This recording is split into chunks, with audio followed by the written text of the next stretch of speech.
tardes a todos y todas. Gracias por sumarse una vez más a esta transmisión en vivo. Vamos a esperar unos segunditos nada más para que se terminen de sumar. Hola Ana Laura, ¿cómo estás?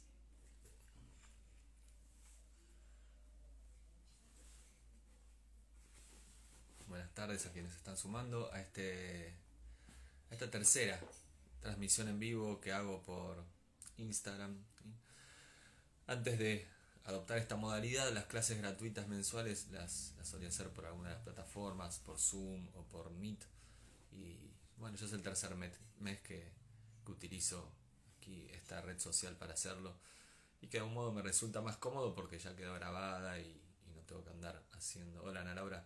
eh, Estar haciendo una edición y luego subir el video.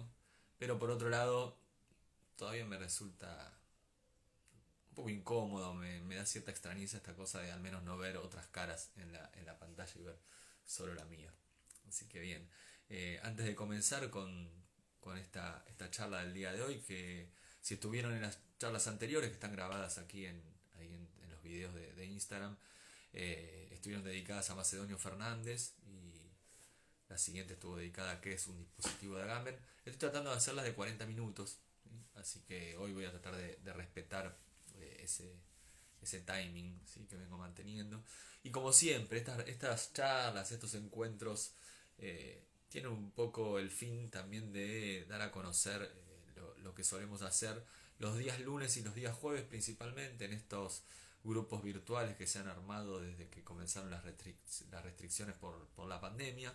Los lunes venimos trabajando con una historia de la filosofía que arrancó allí en abril, creo, del 2020 con el, y que en este mes de marzo del 2022 nos encuentra cerrando un ciclo que sería de algún modo la filosofía del siglo XIX, que nos ha convocado a leer a Hegel. eh, También hemos leído a Kierkegaard y ahora vamos a trabajar con Schopenhauer, ¿sí? Los lunes a partir del 14 de marzo vamos a trabajar con el mundo como voluntad y representación.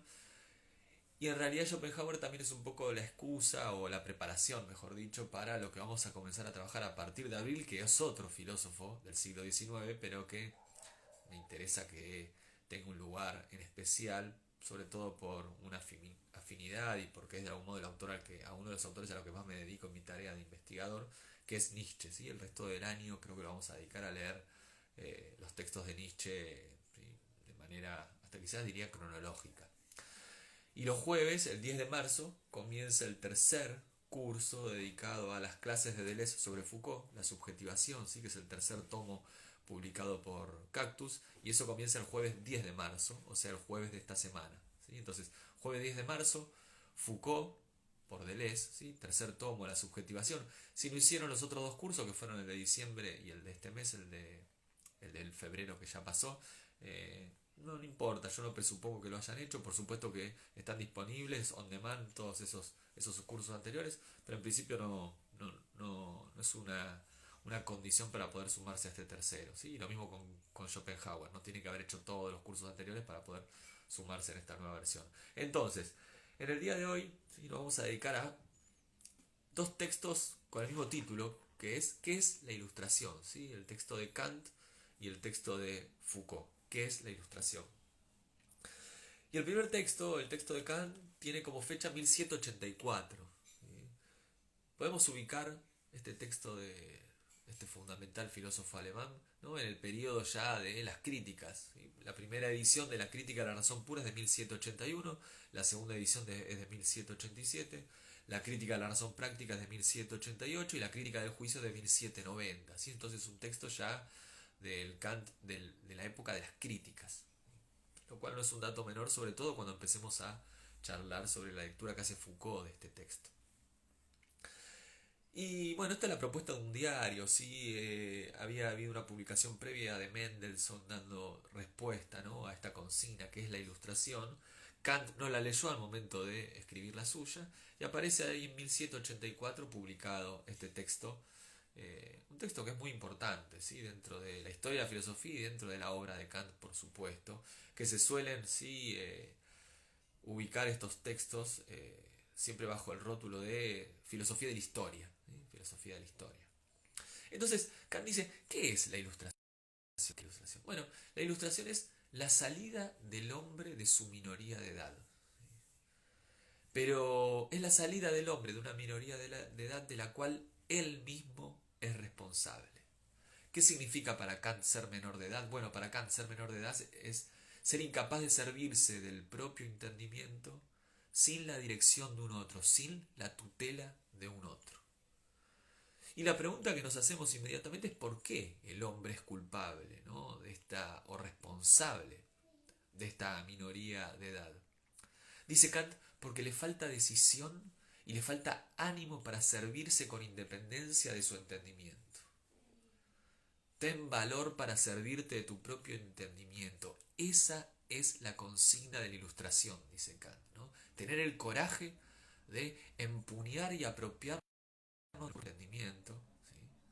Sin depender de un otro, de un tutor, de alguien que de algún modo nos conduzca, nos guíe, ¿no? A la hora de hacer uso del entendimiento. Entonces, la pereza y la cobardía para Kant han reducido al hombre a una servidumbre voluntaria. Es cómodo ser menor de edad. Es cómodo que otro piense por mí, dice Kant. Y ese otro, los ejemplos que da son un libro, un pastor, un médico. Con solo pagar, dice Kant, no tengo necesidad de pensar. Otro va a tomar mi puesto en esa fastidiosa tarea. Hay una transacción económica posible que nos quita ese peso de encima. Es la pereza la que nos hace querer quitarnos ese peso de encima. Por eso somos responsables, somos culpables de esa minoría de edad. Y esta minoría de edad, dice Kant, casi que se convierte en una segunda naturaleza, y eso hace difícil salir de ella. ¿Qué es lo que nos ata a esta minoría de edad, ¿no? A esta tutela? Los reglamentos, las fórmulas, es decir, la posibilidad de desplegar nuestra existencia aplicando normas preexistentes, ¿sí? Subsumidos bajo una condicionalidad, ¿sí? Volviéndonos menos administradores, menos gestores de nuestra existencia. Es como si dijéramos, cada decisión que vamos a tomar, bueno, ha sido ya tomada por un otro y nos volvemos en meros, ¿sí?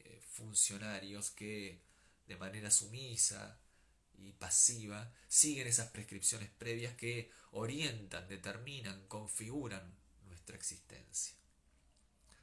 Son muy pocos los que logran salir, dice, individualmente de esta minoría de edad. Sin embargo, si existiera la posibilidad, afirma Kant, de que el público se ilustre por sí mismo, ahí habría quizás la posibilidad de pensar, ¿no? En una salida de mayor alcance. ¿Y cómo sería posible que el público se ilustre por sí mismo? Dejándolo en libertad. La condición para que el pueblo se ilustre es la libertad. Pero claro, este es un proceso lento, dice Kant. En este punto no hay revolución posible. 1784, ¿sí? Piensen en 1789 lo que va a venir. En este punto no hay revolución posible, dice Kant. ¿Por qué? Porque siempre se van a imponer los prejuicios. Esos prejuicios que nos condenan a la minoría de edad. ¿Cuál es la libertad necesaria para esta ilustración? Se pregunta Kant. La libertad que necesitamos para poder ilustrarnos, ¿sí? No para salir individualmente, para salvarnos individualmente, sino para que la humanidad pueda salir, ¿no? De esta situación de tutela constante a la hora de hacer uso de la razón y del entendimiento, es la libertad de hacer un uso público de la razón. ¿Cuál es el uso público de la razón? Bueno, Kant afirma que el uso público de la razón es el uso en tanto docto, en tanto ilustrado, en tanto académico, en tanto pensador, en tanto teórico. ¿Y por qué es un uso público? Porque es un uso que se hace ante la totalidad de los lectores. El uso privado siempre debe ser limitado, no puede ser libre. ¿Por qué? Porque el uso privado es el uso de la razón que se le permite a un hombre cuando ocupa un puesto civil o una función dentro de la sociedad. Del lado del uso público de la razón está la actividad, del lado del uso privado de la razón está la pasividad. Del lado del uso privado de la razón, en tanto funcionarios de un orden, garantes de un orden, nos volvemos conservadores y conservadoras. La pregunta es, del lado del uso público de la razón, en tanto doctos, en tanto académicos, intelectuales, en tanto escribimos y publicamos, ¿estamos del lado de lo revolucionario? Del lado del uso privado de la razón, estamos dentro de una maquinaria, ¿sí? Nos volvemos una suerte de autómata que aplica normas preexistentes de manera automática, valga la redundancia. Del lado del uso público de la razón, inventamos, creamos, rompemos con esos condicionamientos previos. No vivimos en una época ilustrada, afirma Kant, pero sí vivimos en una época de ilustración. ¿Qué significa esto? Que los obstáculos son cada vez menores para salir de la minoría de edad. Cada vez tenemos menos límites para salir de la minoría de edad. Estamos en el siglo de Federico el Grande, afirma Kant. Estamos, ¿sí?, atravesando un momento donde lo que se impone políticamente es el despotismo ilustrado. El reinado de Federico el Grande transcurrió entre 1740 y 1786. Por eso la prescripción de este orden político para Kant es la siguiente: razonad libremente pero obedeced. Es decir, en un uso público de la razón hay libertad. Como docto, como académico, como intelectual, podés pensar libremente y publicar, dar a conocer tus reflexiones a todos y todas. Pero en tanto funcionario de un orden político, debes obedecer. ¿Para qué? Para garantizar ese orden. Este breve texto de Kant va a dar lugar a un texto un poco más voluminoso, que es el texto de Foucault. 200 años después, en 1984, Foucault va a publicar ¿Qué es la Ilustración? Para ubicarnos ahora en el itinerario intelectual de Foucault, en 1984 aparece publicado los tomos 2 y 3 de Historia de la Sexualidad, es decir, este texto se corresponde al último Foucault. Ese Foucault que ya atravesó ese, no sé si decir giro, pero ese movimiento que va del primer tomo de Historia de la Sexualidad de 1976 a los otros dos de 1984. Sabemos que hay un cuarto tomo que se publicó póstumamente en el 2018, hace muy poquito, ¿sí? Pero hay un movimiento, ¿sí?, un quiebre, y que tiene que ver con todos esos años, ¿no?, que le llevó a Foucault retomar ese proyecto, que van de el uso de los placeres a los dos siguientes, de la voluntad de saber a los dos siguientes tomos de la historia de la sexualidad. Entonces Foucault retoma, ¿sí?, un poco la historia de ese texto de Kant, del diario que solicitó esa publicación, y afirma que esa pregunta, la pregunta ¿qué es la ilustración?, es una pregunta que la filosofía moderna no supo responder, pero que tampoco se pudo sacar de encima, ¿sí? Es una pregunta que asedió y nos asedia hasta el día de hoy, ¿no?, a la filosofía y a la historia de la filosofía, de la modernidad en adelante. ¿Cuál es ese evento llamado ilustración, iluminismo o Aufklärung en alemán, y que ha determinado, dice Foucault, lo que somos, lo que pensamos y lo que hacemos hoy en día? Por eso es relevante para Foucault volver a este texto y volver a esta pregunta, porque lo que le interesa a Foucault es hacer una ontología del presente, es decir, cuáles han sido las condiciones de posibilidad para que se haya configurado esto que somos, que pensamos y hacemos. Y reconoce que la ilustración, el iluminismo, el Aufklärung, ha jugado un papel fundamental a la hora de construir nuestro presente. Hasta ese entonces, dice Foucault, hasta el entonces se refiere a 1784, la filosofía había, por supuesto, que pensado su presente, pero lo había pensado de tres modos. El primero, había pensado su presente como una era separada de otras eras, ¿sí? Encontraba algún punto que permitiera distinguir ese momento histórico de cualquier otro. Segundo modo de abordar el presente que se ha transitado en la historia de la filosofía hasta Kant. Reconocer en el presente esos anuncios de un próximo acontecimiento que está allí, ¿no? Por venir. Tercer modo en que la filosofía ha abordado el presente. Reconocer en el aquí y ahora esa transición hacia un nuevo mundo. Eso que está anunciando un nuevo mundo por venir. Ya no un próximo acontecimiento inminente, sino un nuevo orden, un nuevo modo. ¿Qué es lo original de Kant?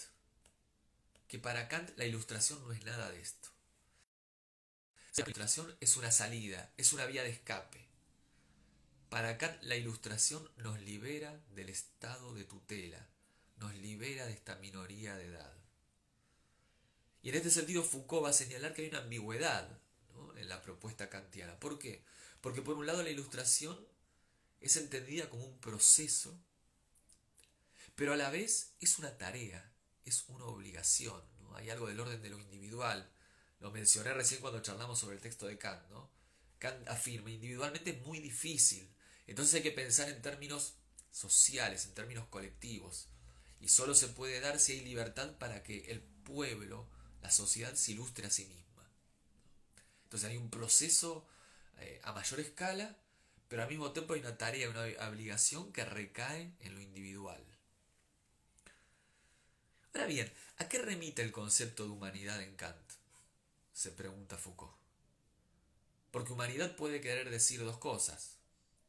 O que la ilustración cambia, modifica a todos los humanos existentes sobre la Tierra, y a eso se refiere la idea de humanidad, a todos los individuos de una especie, por decirlo así.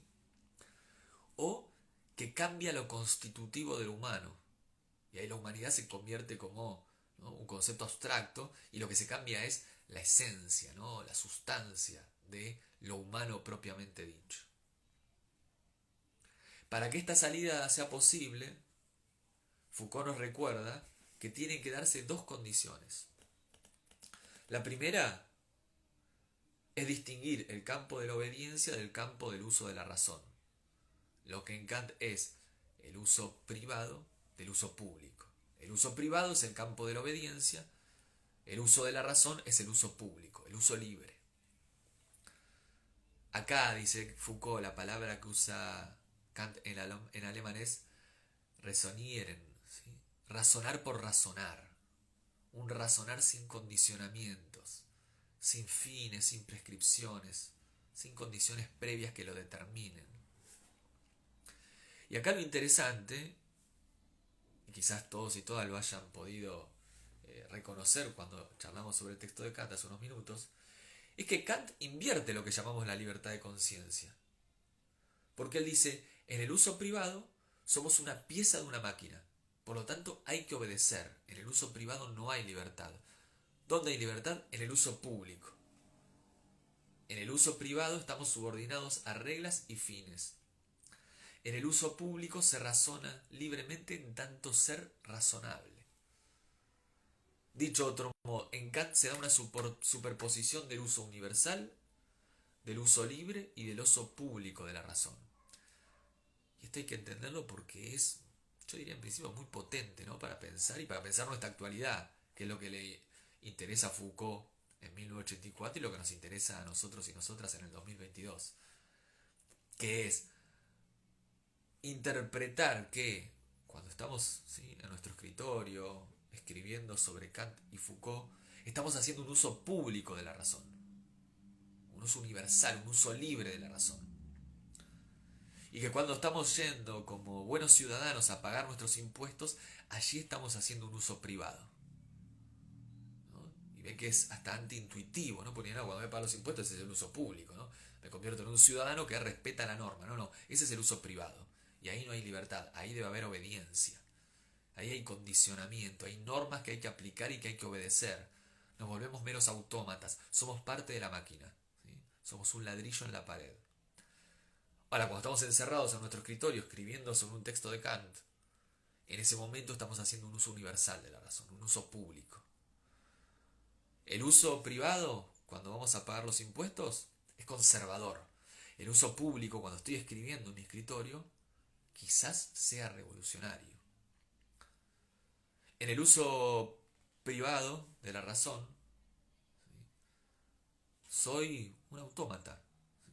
Estoy atravesado por normas previas que me condicionan, que me limitan. En el uso público invento, creo, rompo con todas esas prescripciones preexistentes, con todos esos condicionamientos. ¿Cómo podemos asegurar este uso público? Se pregunta Foucault siguiendo el texto de Kant. La ilustración, entonces, en este momento, afirma Foucault, se convierte en un problema político. En un problema político. Tiene que haber, y ese es el final del texto de Kant, un contrato entre el despotismo racional y la razón libre. ¿No? Hay que contratar, hay que establecer un acuerdo.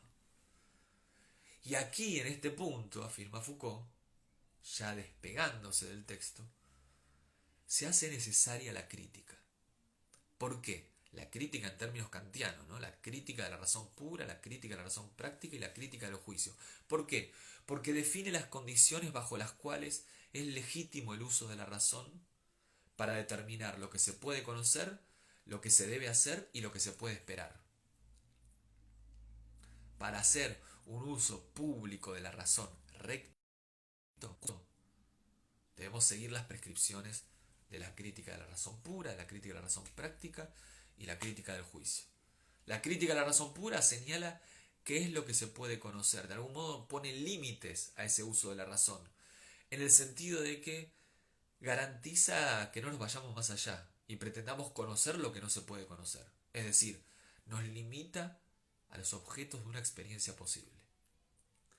Pero al mismo tiempo, esa crítica deja lugar a la crítica de la razón práctica, que señala qué es lo que se debe hacer. Se salta el límite de lo empírico, de lo fenoménico, y entramos en el plano de la razón, y entramos allí para encontrar el imperativo categórico, la ley universal que prescribe qué es lo justo a la hora de actuar o de omitir una acción. La hipótesis de Foucault es la siguiente. Este texto de Kant es una reflexión sobre la actualidad de la empresa filosófica kantiana. Y con este texto nace lo que Foucault llama la actitud de modernidad. ¿Qué es esa actitud de modernidad? Bueno, es un modo de relacionarnos con la actualidad, con nuestro presente, con nuestro aquí y ahora. Y en este punto Foucault lo que hace es seguir a Baudelaire. Lo que caracteriza esta actitud de modernidad son 4 cosas. Primero, aprender lo que hay, dice, de heroico en el presente. Reconocer lo heroico del presente. Segundo lugar, articular este reconocimiento con un deseo de transformación a partir de lo que el presente es. Tercer punto, la modernidad es consigo mismo, un ascetismo. Y ahí reconocemos el vínculo de este texto, ¿no? Con los dos últimos, o los tomos 2 y 3 de la historia de la sexualidad. Hay una tarea de autoinvención, hay una tarea de elaborarnos a nosotros mismos y a nosotras mismas. Hay una necesidad de configurarnos, de volvernos inventores e inventoras de nuestro ser. Cuarto punto, todo esto solo se puede dar en el arte, ¿sí? Para Baudelaire. ¿De qué le sirve esto a Foucault? Le sirve para pensar que la ilustración, en tanto herencia, en tanto legado que nos constituye, implica un etos filosófico, un modo de lo filosófico.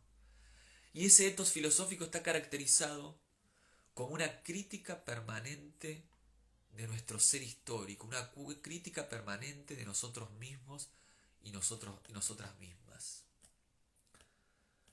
Y en este sentido, Foucault se mete de lleno con un debate que quienes nos interesamos por el pensamiento nietzscheano y post-nietzscheano reconocemos fácilmente, que es ese debate que suele separar las aguas entre aquellos que abogan por una continuidad con relación a la ilustración y aquellos que declaran una crítica rotunda a la ilustración.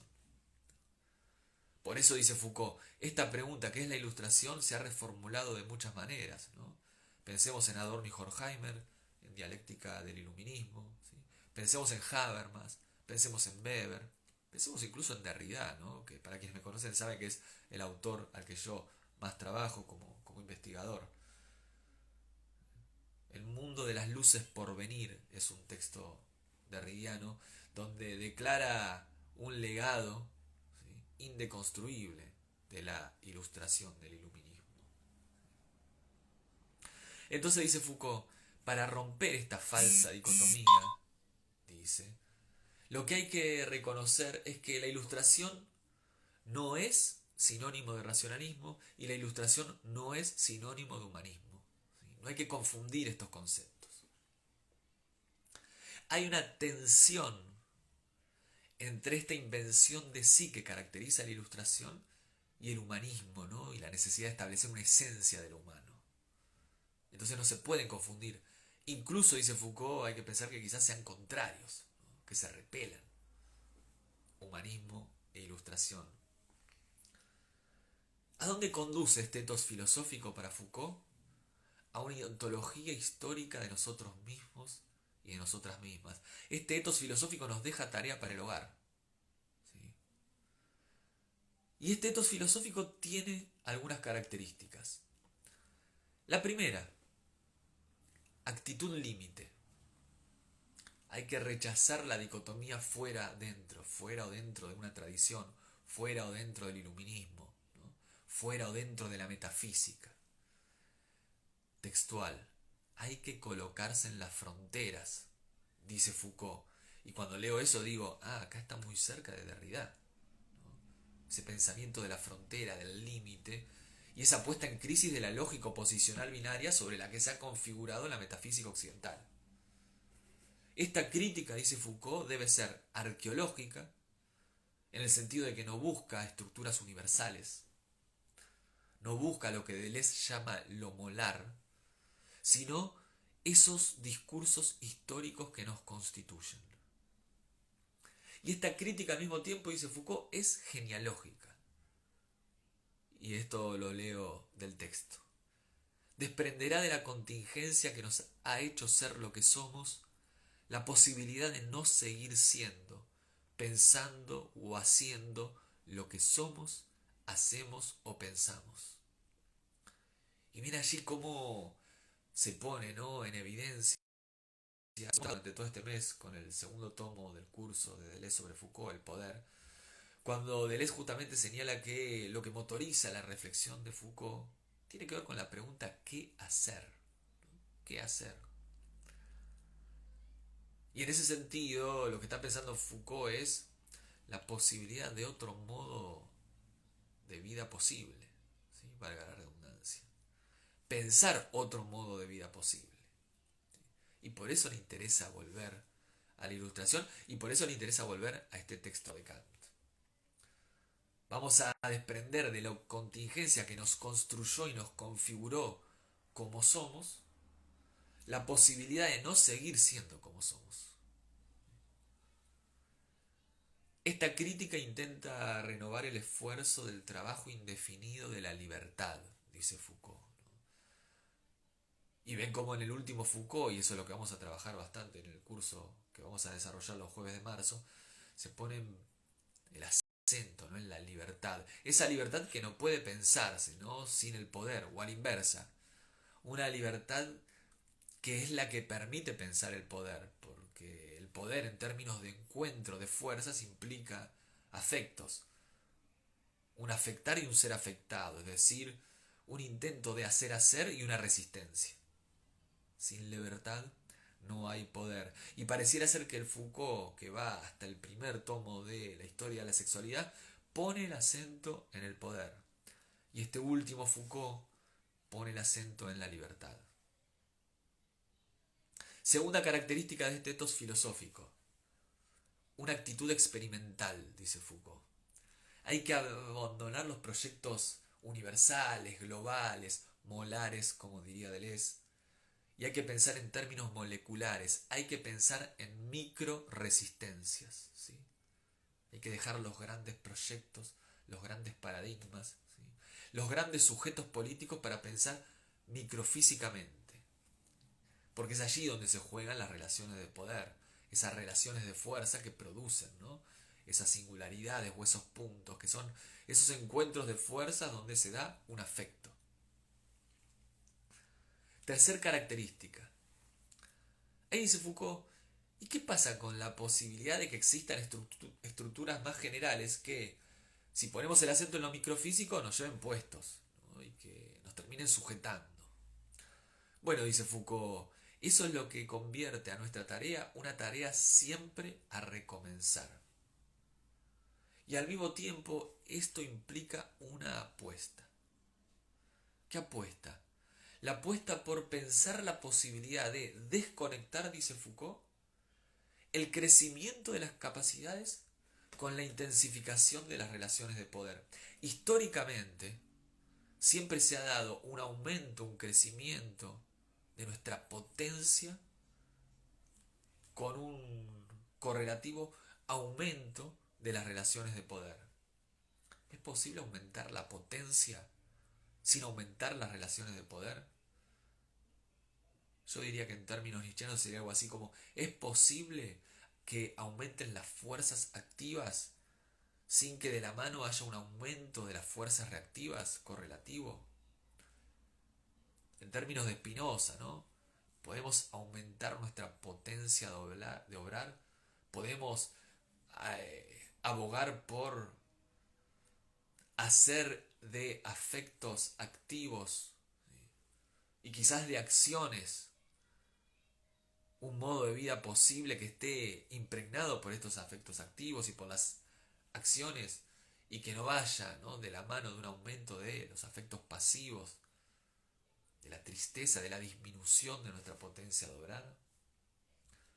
Y en este sentido, me parece que este texto de Foucault quizás sea uno de los textos, no sé si decir más programáticos, ¿no?, pero más afirmativos, ¿no?